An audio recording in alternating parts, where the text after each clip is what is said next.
Hi, welcome to Diagnosis Burger. I'm Murph from the Beefy Boys and I'm here today with the legend that is Tubby Tom. What's up, guys?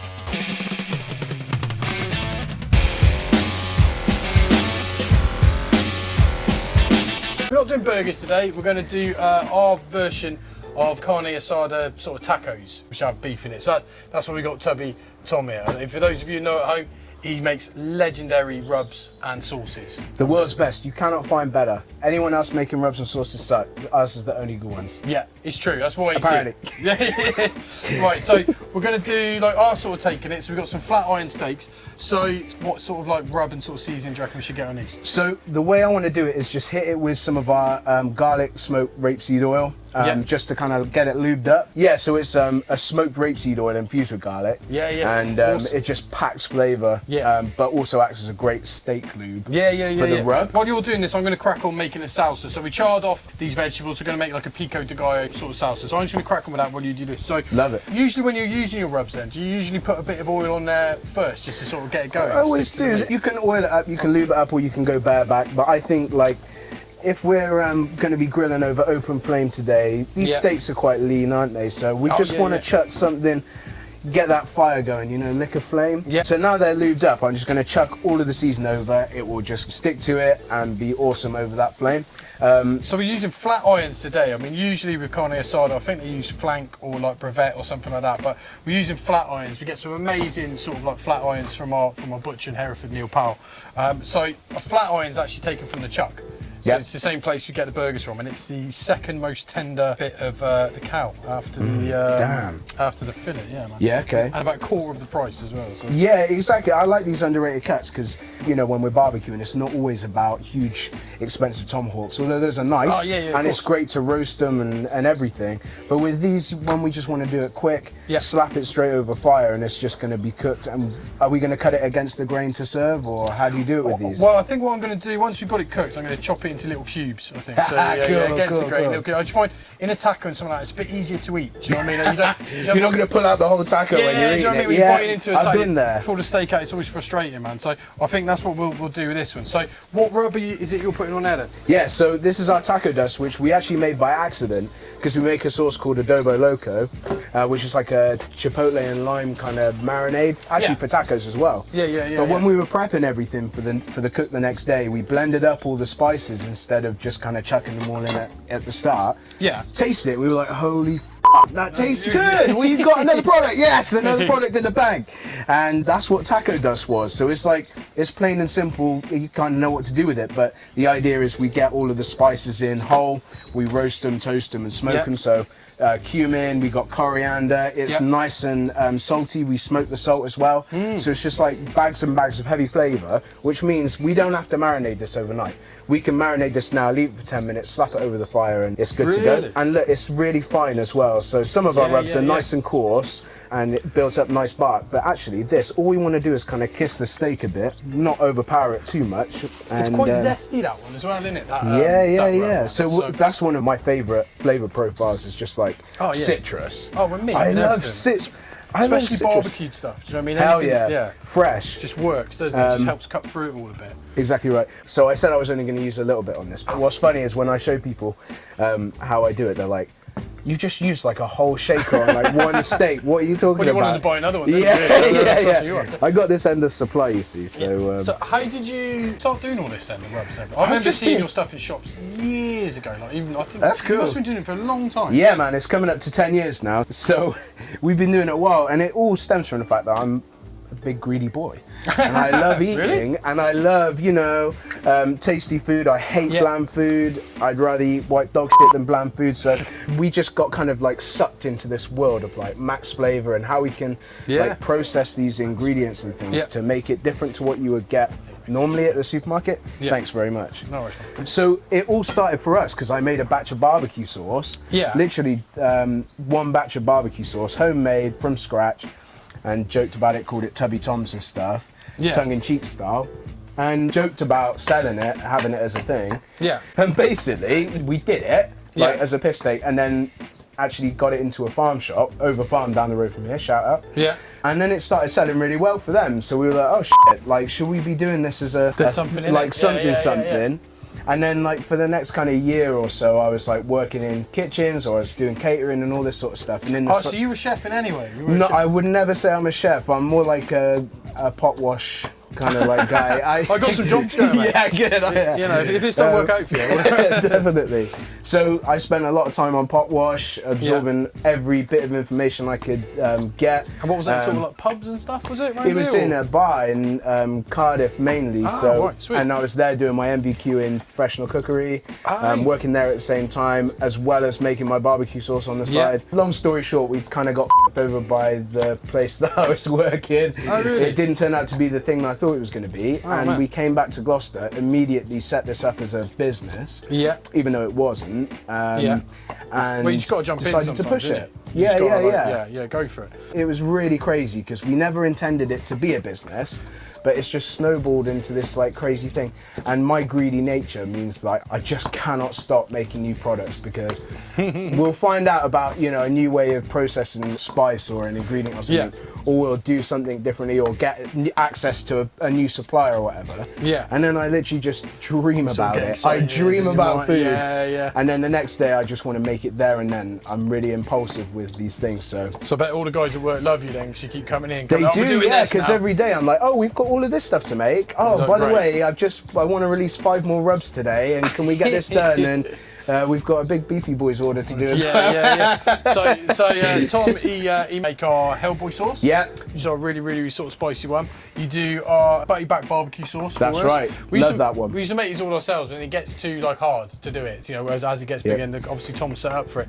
And then you also do 2 of our hot sauces that we use for our breakfast menu. That's right. Green one and the red one. Yeah, and they're great. They're like awesome sort of hot sauces, and then they're all fun to make except for Hellboy. Oh man, that sucks to make.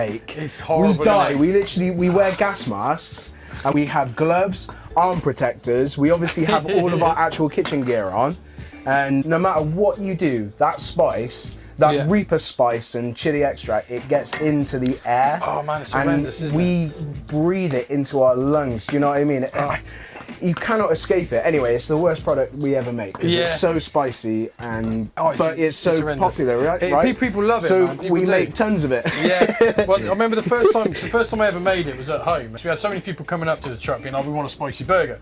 So we'd make them a spicy burger, and then they'd be like, "Oh, it's not spicy enough. It's not spicy enough." So it got to the point where like, right, let's just make a burger so spicy that people are like, just can't eat it. You know what I mean? So I got a load of like ghost peppers in, scorpion peppers, and that. And I remember my wife, she had a load of her friends round, and I was like, "Oh yeah, you haven't rain. I'm just gonna be mucking around in the kitchen with this." To start cooking up with all that sort of stuff, and they were all there with their makeup on, all ready for a night out. Literally within 10 seconds, it was like I dropped napalm in there. They were all like, eyes running and streaming. Oh man, completely ruined the girls. Everyone's crying. Ruined the night. You know what? That's funny, because obviously I used to make the sauces in my flat. Right? So I can't imagine what my neighbours would have thought, because we had a neighbour down below, a neighbour up above, and I was cooking like scorpion chili hot sauce in the flat, and it got to a point where my wife would hide in the bedroom when I was making it, and she'd still be screaming, just being like, "You need to buy the kitchen, you're not making this here anymore." And I was like, oh, yeah, fair enough. It is offensive though, isn't it? It is offensive. That is what they make pepper spray out of though, isn't it? Yeah, that's right. It's like lethal shit. Like, I don't know why people enjoy eating it, but it's kind of like a cool buzz. It's like a safe high. So how are you with spice? Are you quite good with it, or are you I'm a worse, mate. Are you really? Yeah. I thought you'd be like, you know, built up a tolerance or whatever now. No, because it all started with barbecue sauce for us, not really hot sauce. So I used to have a market stall that was literally Tubby Tom's barbecue sauce. And when we did catering, we would do like barbecue chicken with barbecue sauce. It was always that kind of vibe. I've always been inspired by like American food, and like I love all of that stuff. Yeah, it's amazing, isn't it? It gets a bad rep. Yeah, it does. I love it though. Yeah, so that's where it started, but it was a bit like you said. I used to make a spicy barbecue sauce as well. So sweet or spicy, that's it. 2 options. Like it or leave it. But people would say, I want something spicy, I want something spicy. They do, don't they? Love it. Yeah, they love it. So I used to go, there's this great place in Gloucester called Barton Street. And it's got like a million different independent groceries down there. Anyway, I used to go and dump the car down there, go into every single one of those, buying up every single chili they had. And what I thought might be Scotch bonnet or habanero may not have been. Right, but that's what I was told it was. So I was just like, sick, let's get all of these chilies and make something with it. And that's when we made our first hot sauce called Squealer. And that was a Scotch bonnet based sauce, loads of garlic, loads of tomato, because I wanted something tasty as well as spicy. Because like I said, I'm not like crazy on heat. Yeah. And it's been a staple. We still make that one all the time now. We got awards for it as well, which was fun. Yeah. So what's your biggest seller then? Out of everything you do, have you got one product which is like this one, like we do, and it's roost? a pain. Which one is it? Buffalo. So we make a buffalo hot sauce, and it took me years. Yeah. Because everyone knows Frank's. I love Frank's. I love all sorts of buffalo sauces. I'm not a snob in any way, but I have tried hundreds of buffalo sauces, right? Yeah. And some of them are jank, and some of them are really good, but there is quite a big difference between a lot of them. So I take it cayenne peppers, that's the main buffalo. Cayenne pepper's the main thing, but the secret is, don't tell anyone, is the cayenne has to be aged. Oh, really? And it has to ferment slightly for it to be able to have that taste. So that vinegary nut, is that where the vinegary nuts comes from? Well, I add vinegar to mine as well, but yeah, it does add to that whole like kind of fresh, like amazing taste. And so it took years of fresh cayenne powders, frozen cayenne chilies. I just want to experiment just to get it sorted. And it was never right. It was never right. So we never sold it. And when we finally cracked it, it became like we couldn't produce enough of it because we were all drinking it. And because it's mild, so it's like it's mild, it's sharp, it's like slightly creamy. So where's the creaminess from then? Is that like emulsifying it, or is that a top secret thing you can't tell me? A bit like what I was saying to you earlier is with our sauces we don't strain anything. None of our sauces are watery. Everything that goes into that hot sauce pan gets blitzed up and will end up in the final bottle. What, so seeds? Seeds, everything. We want the whole thing, and we use these really cool immersion blenders. They're massive. They like rattle your bones when you like hold them. It's like and they just puree it to this delicious, creamy kind of consistency. But since then, we've kind of gone one step further and we've made a honey butter version. Oh, no way. Right, so it's like got tons of butter in it and honey. It's sweet, creamy, like it's like luxurious. It's like date night shit. Do you know what I mean? It's like when you want to push the boat out, you want something special. It's honey butter buffalo. Well, that's what we do with our buffalo sauce in the restaurant. So we get a standard sort of buffalo sauce in, but then we add maple syrup and butter to it. Oh, maple syrup. Yeah, maple syrup. Oh, I gotta try this now. I gotta try this now. It just gives that sort of sweetness, makes it a little bit stickier, so it sticks onto the wings and stuff. And it's great. Ooh. Really, really good. Obviously, with a bit of blue sauce, sort of dip and that and everything, blue cheese. I mean, you know what you're gonna see now? Tubby Tom's maple buffalo. Yeah, man, I want royalties. Maple buffalo. Right, so I'm almost there with the salsa. I do like my pico de gallo and salsa. I do like it to be a bit rough. Do you know what I mean? Me too. You do see people when they're making salsa. Life's too short. Yeah, exactly. Do you know what I mean? You could sit around for ages, getting all chefy with it and doing a real fun. Anything barbecue, I like it to be a little bit rough around the edges. So I want to use one of your seasonings. So you use the taco dust on there, yeah? And so what's that got in it? Is that a bit of chipotle in there? Was it a bit of cumin? Yeah, so taco dust has got chipotle, it's got the smoked cumin and coriander seeds, all roasted, toasted. And then on the opposite end of the spectrum, we got cucaracha. Which we have made for years, and it's one of my favourite seasonings we do. It's like we blend it to within an inch of its life, so it's like magical fairy powder that melts on your tongue. We use a bit of maltodextrin in it, so it melts onto meat. It's delicious. But actually, when you add it into something that's like got lots of nice like wetness, we've got loads of wetness in that pico. It just like makes this delicious kind of sauce. It's just like a fresh sauce. So man, that sounds perfect. It's got like lime oil and all sorts of stuff. Do you want me to go ahead? Yeah, mate. Yeah. Okay, cool. I'm gonna put a ton in there because do it, mate. All right. I don't skim. Oh man. Man. You've got to go for it. Right, let's mix that in. So it's like, it's got simple sugars like the dextrose and stuff. Again, they're all like functional ingredients. Like I think sometimes, we don't use it in all of our rubs, but I think sometimes people get scared of these things. Do you know what I mean? But it's a functional ingredient. It's there to melt into this. Oh man. We don't want like, coarse like crunchy rub in this. We want this to be the smooth, delectable pico in our mouth, just like melting and just again, date night shit. Mate, this is a date night. This is looking pretty sweet. Do you want to try a bit of this? Yeah, please. So that's a rustic old pico de gallo, that is, but that's, you know what I mean, that's what I like. And you got black bits in there from the barbecue, you got the rub. All the good bits. Yeah, exactly. That's what you want. Come on, that's fresh. That's great. I love it. That's fresh as hell. That is so fresh. That's amazing. Right, we'll do a bit of smashed avocado in this. Yeah. And I think with that smashed avocado, let's use a bit of your smoked garlic. Or Yeah. just, Yes. loosen it up a Yes. little bit, Yes. Yeah. You Yeah. want to peel that one for me, mate, and I'll Yeah. get on this one. Okay, right, so we're going to just smash our avocados in here. Got the avocados going in. Do a little bit of lime juice and a bit of your smoked garlic oil, mate. Let's get Garlic that in. rapeseed oil again. Yeah, let's get that in. TubbyToms.com. You know what to do. So that's the great thing about when you've got like a garlic infused oil in that. Do you know what I mean? 'Cause if I was going to do this normally, I probably would like chop up some garlic. So much and, garlic, you know what I right? mean? Yeah, and I'll chuck it in, but you can just use that. So garlic's good in everything. I'm just Yeah. lazy and I cannot be asked to even Yeah. just like mince it. And I think using this, the dangerous thing is then literally everything tastes better with garlic. It does, man. So Yeah, then yeah. you're just going to use this all the time and nothing tastes the same. And because it's smoky, it's Yeah. got this like depth to it. Yeah. So this has become like one of our best selling products as well. Oh, Because, really, is it? even though it's not sauce or seasoning, it's something that people use all the time, like in general cooking, chili con carne, anything like that is man, way I bet better with roast this as a base. potatoes. Mate, so we do one called Sabbath oil, Yeah. which is the same thing but infused with herbs, and Oh, it's yeah. like, it makes the tastiest roast potatoes. And we do something called Steakhouse as well, which is a steak flavored seasoning. Yeah. It's weird. It's another magical powder, And you what, can it put that tastes on like potatoes. steak? Yeah. So you can put it on roast potatoes, so get Yeah. them all like nice and crunchy, and then toss all this Steakhouse on it. Yeah. Are you ready? Oh, man. Oh no! That just looks great. Look at Yeah. Come on, Well, how'd you get the steak flavour in it then? it's trick of the mind. It's vegan. Yeah, I know. It's vegan as well. Yeah, yeah. it's trick of the mind. It's one of those things where you eat it, Yeah. and if you tell someone, hey, that's like steak, that's steak flavor, they're like, oh shit, yeah, that is like 100%. It's just like Just try a little bit. magician shit. Do you know what I mean? Yeah, It's yeah. not real. Right. Oh man, All good. I could eat a bowl out on its own. That's awesome. Oh mate, perfect. Love Right. All right, next thing then, we're going to get the steaks on and get them cooking. 1, 2, 3, go. Oh, slap my meat. Come on, Right, baby. get that on. Right, nice. So that's got your signature, like sort of Taco smoked dust. garlic and the taco dust. World's best taco On there. seasoning. Yes, oh for sure, man, for sure. So obviously, all your stuff lends itself then to cooking over fire, doesn't it? Really? Well, yeah, it does. So we do like 40 different types of seasoning now.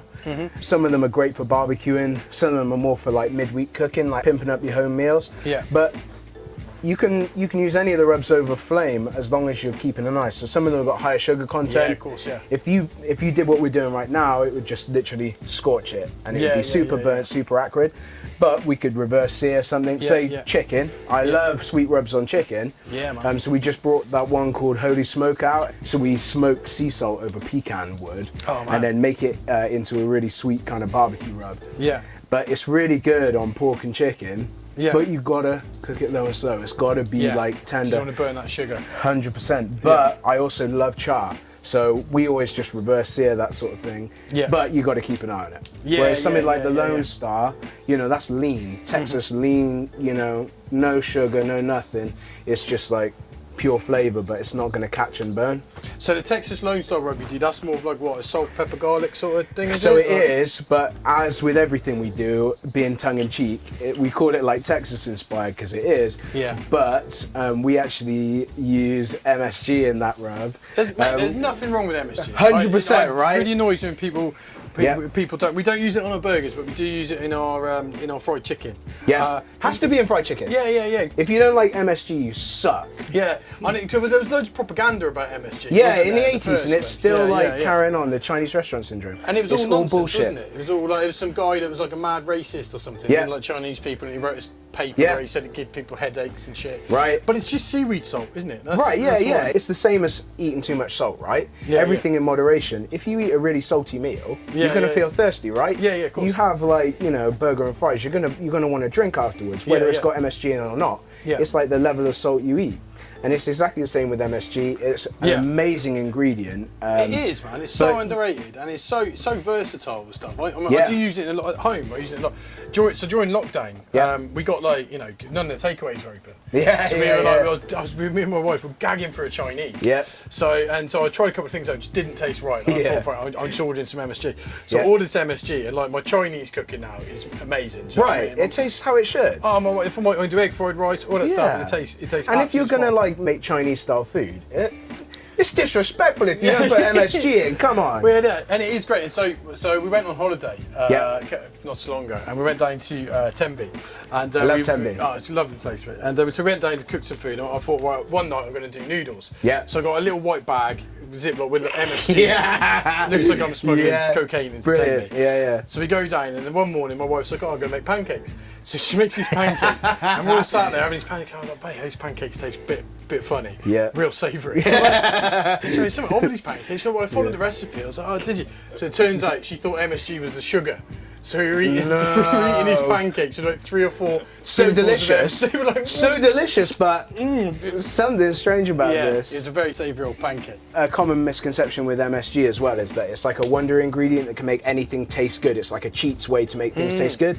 Because I find it latches on to really specific ingredients. So you can't just add it to like anything in it, like pump it. So I find it like really latches on to ginger and to garlic and really all salty things. Yeah, basically. And it really amplifies those flavors. It doesn't taste like something in particular, it just amplifies it. And we're all about that. We're all about max flavor. You know, we use sugar, we use salt, we use MSG. And we never try and hide it. But you get really funny people. They'll eat loads of processed foods.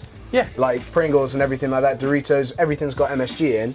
But as soon as they see it on seasoning, they're like, oh, they use MSG, we won't buy that. It's like, I do think in the last couple of years, I think people have actually started getting a bit more savvy.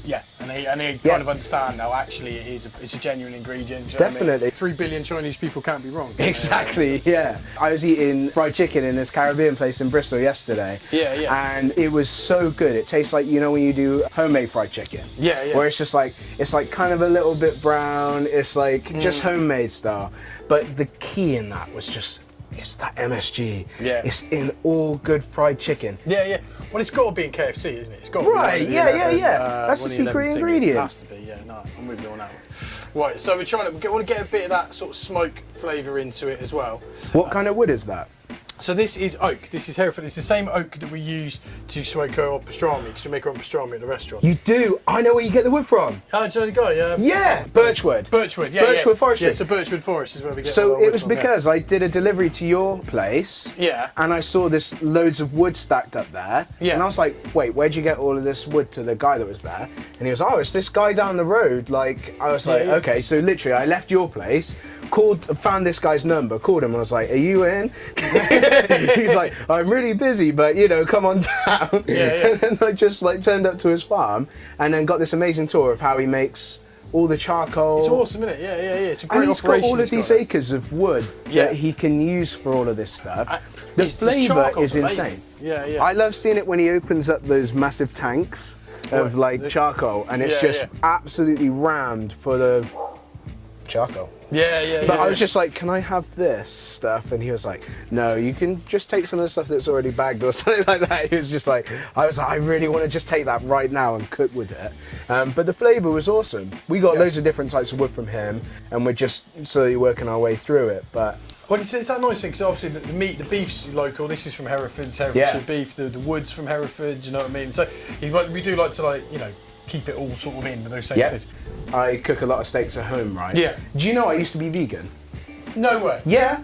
I used to be a skinny size 0 vegan, and then I found out how to cook steaks over barbecue, and that completely changed for me overnight.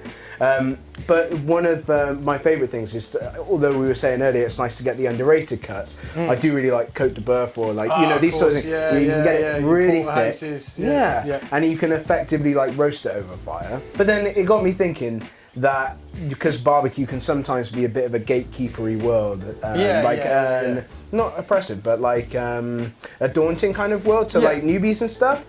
And I definitely felt like that when I was getting into barbecuing. But the reality is you can like your steak well done. You're entitled to do that, and you're entitled to cook over gas. You can cook over all these different things, and as long as you're getting the result that pleases you, like it doesn't really matter. And actually, sometimes something like a tomahawk or a ribeye. It's actually it's better if it is medium. Do you know what I mean? If you do a tomahawk or a ribeye rare, there's a lot of fat and connective tissue and stuff in it. Chewy. Do you know what I mean? So you do actually have to break that down. Yeah, something like a tomahawk or a fillet or sirloin. Medium rare is great, but I actually find with a ribeye or something, you're better off taking it up to medium because you're going to melt that fat. It's going to be be better. Right. So I think our steaks are just about sort of done there. Hopefully they're sort of about medium rare. Look at that juice coming out. I got to try we'll mix with all of it. Oh mate, the dab test. That rub and then the smoke from the barbecue and everything, you know what I mean? Right, so we've got our steaks off, they're resting, it's just looking smoky and beautiful. So you got a bit of a method, you were saying, with your taco shells that you like doing, is that right? Yeah, I like to give them a little dunky dunk, or if we're not going to dunky dunk, we can do a squirty squirt. Yeah, so okay. I don't always like going bareback, sometimes you've got to lube it up. Yeah. Especially if we're going in hot like this. Yeah, red hot mate, so yeah, go on. Should I spurt? Yeah, go on. Come on, so look, it's going every angle. Right, and then what, you just chucking them straight on? Or do you want anything else on that? I'm going to put so much on there that we're going to have them swimming in fat. Seems like a nice greasy taco is what we're going for. Absolutely. So just get everything lubed. Yeah. Yeah, and then, I just like to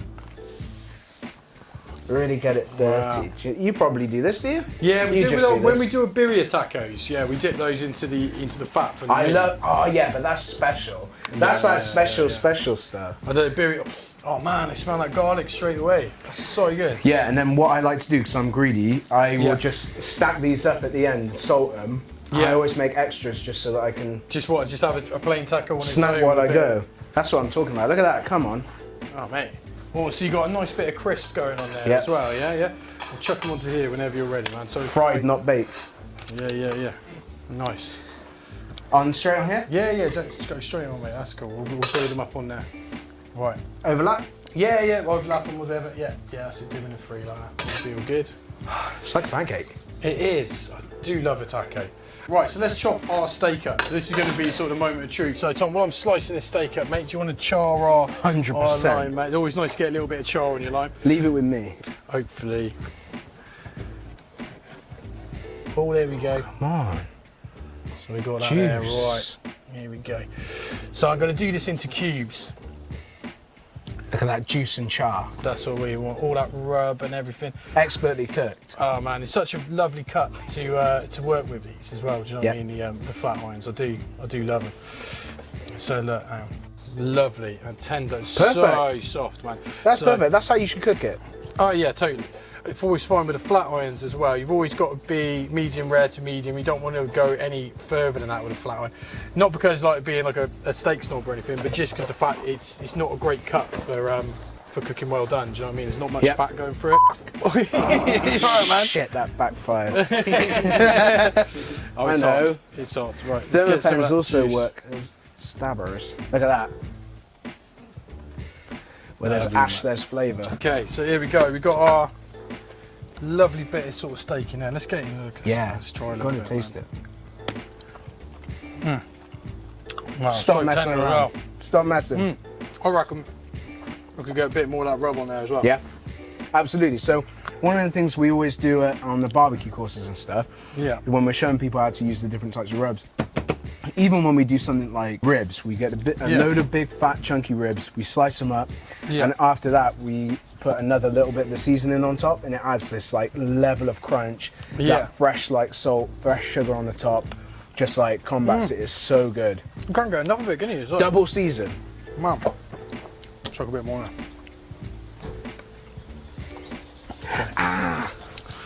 Because that's the thing, that rub of yours is just mixing with that steak. Melts. Yeah. Look at it melting with that sort of steak juice. This one's a nice one to make as well because it doesn't kill us. It's not spicy. So first of all, we're going to put the smashed avocado on. So we've got the smashed avocado, that's going to go just on the bottom of this taco.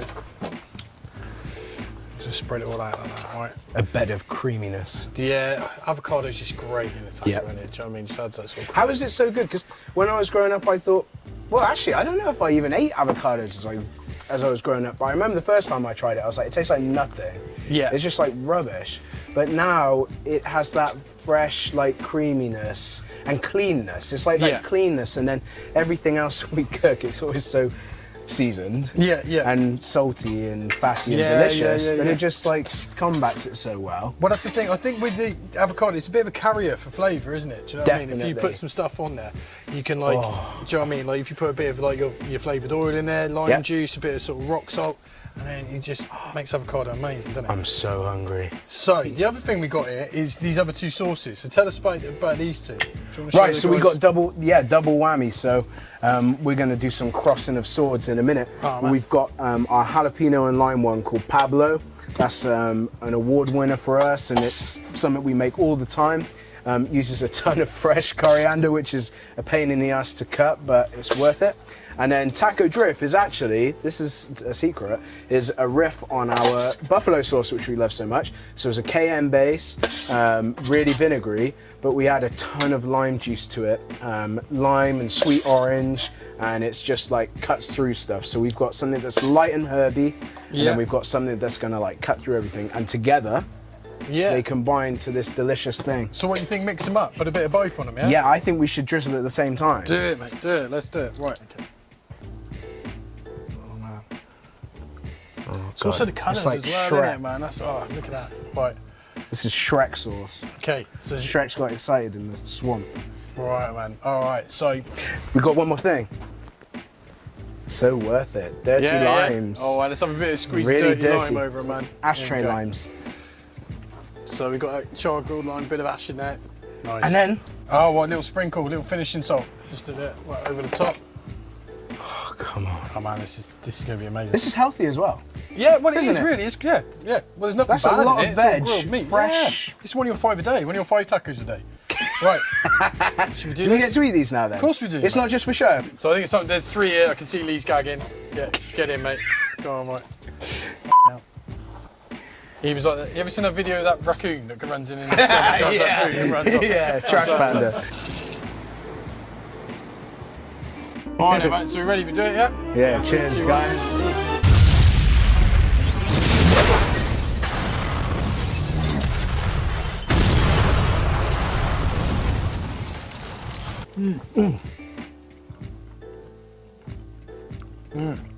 I could eat this forever. Every single day of my life I could eat this. That's one saucy taco. It's too much flavour. And this flavour oozing out the top. If it's not messy, it's not right, huh? No, all that citrus, you've got a heavy steak. All that citrus in there. I have steak like that. So healthy. It's not a dainty taco. That's a real messy, manly taco. So, alright then, man. Try it at home. Check out Tubby Tom. Try. He went for it. He did it. He reached for the stars there, Tom did. He went for it, man. So thanks very much for coming on the show, Tom. Thank you for bringing in awesome sauces and rubs, mate. They really are amazing. So yeah, check it out, try it home, let us know you get on. So yeah, nice one.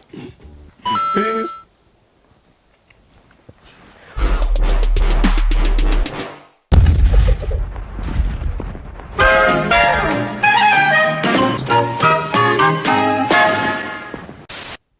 Is it on? Yes, boss. Well, can you see me, Ronald? Yeah. Excellent. Thanks for watching, folks. I'm Tubby, and when I'm not chasing the Beefy boys in person, I'm following them all over YouTube. You can too. Just subscribe here. Don't forget to like, share, and leave a comment. Oh, God damn it, Ronald! Sorry, boss.